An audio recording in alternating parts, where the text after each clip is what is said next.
I am going to give you some hints and some tips and some techniques that's going to help you take award-winning photos.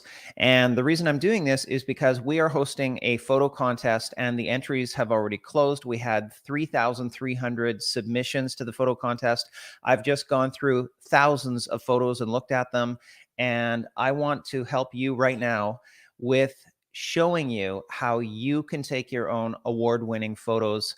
And let's get right into it right now. I'm going to show you some examples and show you some kind of things that people could have done better. Now, the big takeaway, though, is that on Thursday, we're having a live event where I'm going to be announcing all the winners of the photo contest. It's this Thursday.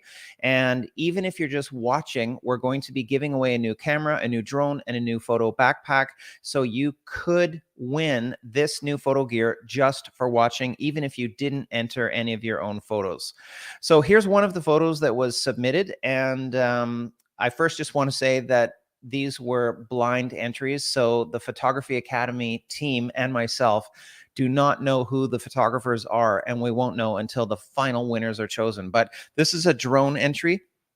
This is a drone photo, and one of the things that's really great about it is that freezing of the action at obviously an amazing time where the wave looks like it's just about to crash on the surfer. Notice as well that the surfer is on the bottom 1/3 of the image and kind of over on the right 1/3 of the image as well. So that's using the rule of thirds to place a main subject. Really cool photo on this one. Very original and beautiful colors. It's only a 2-color image. There are only white tones and then the aqua blue tones and nothing else. And that's one of the things that makes this a really great photo. Here's another one, obviously Paris. Now, what does this photo have going for it?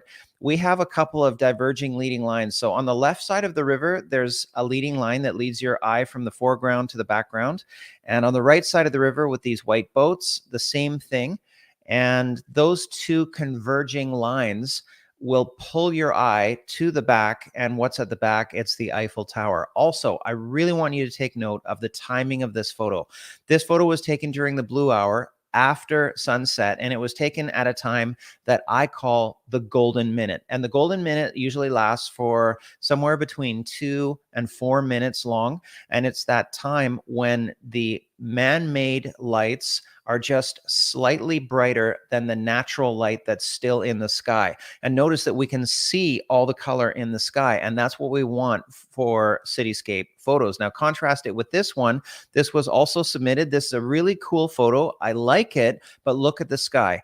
There's no detail in the sky at all because the photo was taken too late and it was after the golden minute. So if we go backwards, look at the sky here, and then we go forwards and look at the sky here. Which one do you like better?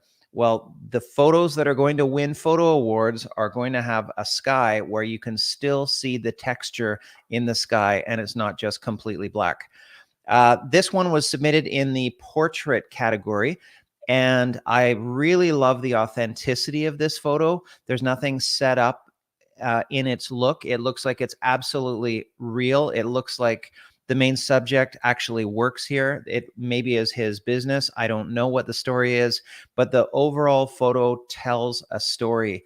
And I really love the authenticity of this photo and the originality of it. This was submitted in the landscape category.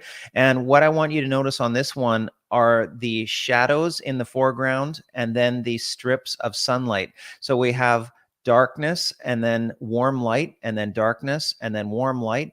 And because of those lines of shadow and light, it's creating a leading line and numerous leading lines so that our eye is pulled from the foreground towards the main subject in the background. Also notice, and this is so key in landscape photos, that the foreground is smooth and non-textured. This is so important. And so many of the landscape photos that I see, they often have complicated and cluttered foregrounds, but this one has a smooth and non-textured foreground. That's what you want. You don't want the eye of your viewer getting hung up on a complicated foreground. You want your eye of your viewer to be going to the actual main subject. So this one was submitted in the wildlife category, and obviously, like, what an amazing photo and what helps to make it amazing is that there's an actual natural interaction happening between two animals here. And that moment in time was frozen. And also notice that the background is very non-textured and smooth.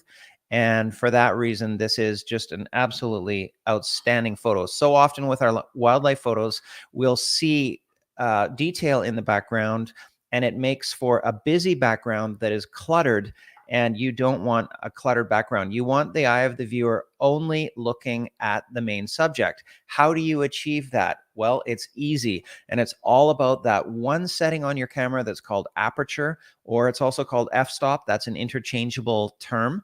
And to have an aperture setting that is the lowest number that your camera and lens has, and that's how you're going to be able to blow out that background. Also, by zooming in your lens to the maximum amount, that also contributes to blowing out the background.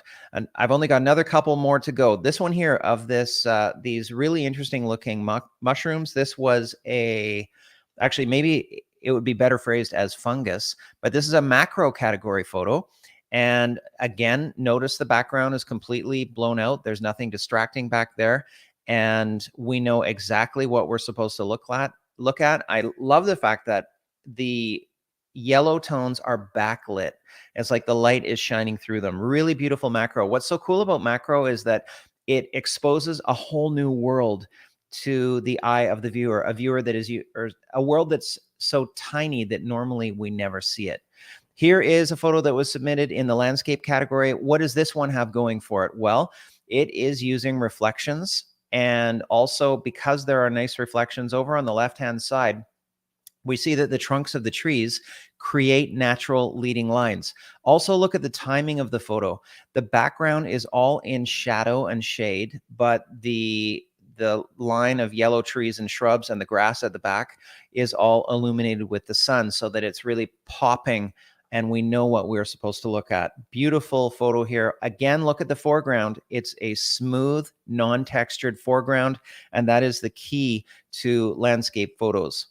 And this one was submitted in the portrait category. What's really cool about this is that the main subject's face is illuminated by the fire that she's holding in her hand. So it gives this effect of natural light on her face. It's a very warm light, really original and interesting photo. And this one of emperor penguins. And what is interesting about this photo is that there are so many emperor penguins that they themselves as a group have become their own pattern, kind of like a reoccurring pattern. And so there's an interestingness here of this massive pattern of the penguins in the foreground, and then a very interesting background of these mountains and a glacier. Really beautiful photo. Obviously a tough to get to location, because clearly this is not New York City. So once again, I am going to be handing out all of the awards on Thursday during a live awards ceremony. And even if you did not submit a photo, you can still win a new drone, a new camera, or a new photo backpack just for watching. So make sure that you have saved your seat and that you're going to be watching the Your Best Photo Photography Academy Awards ceremony. It is this Thursday at 1 p.m. New York time. And, just a final word about photo contests. Photo contests are great because they give you a deadline to actually select what your favorite photos are that you've taken, and then do your best job at editing your favorite photo. And because you have that deadline, it motivates you to actually get the job done. Otherwise, your photos just tend to stay forever on your hard drive. So I definitely recommend that you do submit your work to photo contests. It helps you become a better photographer because you're giving it your best shot, and then you're learning from that process so that you'll get better for the next time. So I really hope that you're going to join me live, and you are going to need to save your seat in order to be able to join me live. You can save your seat by clicking the link that's in the description of this video, and you just have to enter your first name and your email, then your seat will be saved. And once again, I'm going to be giving away a camera and a drone and a photo backpack to 3 different people who are watching the awards ceremony. Maybe it's going to be you. So I'll see you on Thursday, 1 p.m. New York time. Bye-bye.